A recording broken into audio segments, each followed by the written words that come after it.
नाशिकमधील आयटी कंपनीमधील अत्याचार धर्मांतर प्रकरणाचं विदेशी कनेक्शन असल्याचं देखील समोर आलेलं आहे।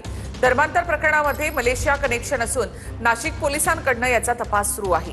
मलेशिया अँगल समोर आल्यामुळे एसआयटीने तपासाची कक्षा आता वाढवली आहे। संबंधित प्रकरणामध्ये विदेशी फंडिंग झाल्याचा देखील संशय आहे। काही व्हॉट्सअप चॅटच्या आधारे पोलिसांकडून याचा तपास सुरू आहे। या प्रकरणामध्ये एसआयटी, एटीएस आणि एनआयए सोबत पत्रव्यवहार सुरू असल्याची नाशिक पोलिसांनी माहिती दिली आहे।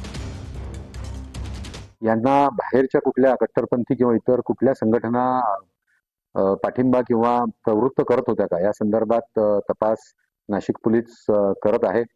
त्याचबरोबर यांना बाहेरून कुठून फंडिंग आलेलं होतं का, किंवा जसं मीडियामध्ये काही ठिकाणी बोललं गेलेलं आहे की काही इंटरनॅशनल यांचे लिंक्स आहेत का, तर या सर्व बाबतीत पोलीस यंत्रणा तपास करत आहे।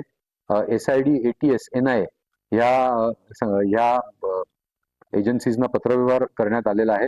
पुरावे येतील त्या संदर्भात त्यावेळेला त्यांच्या संदर्भात त्यात कारवाई करण्यात येईल।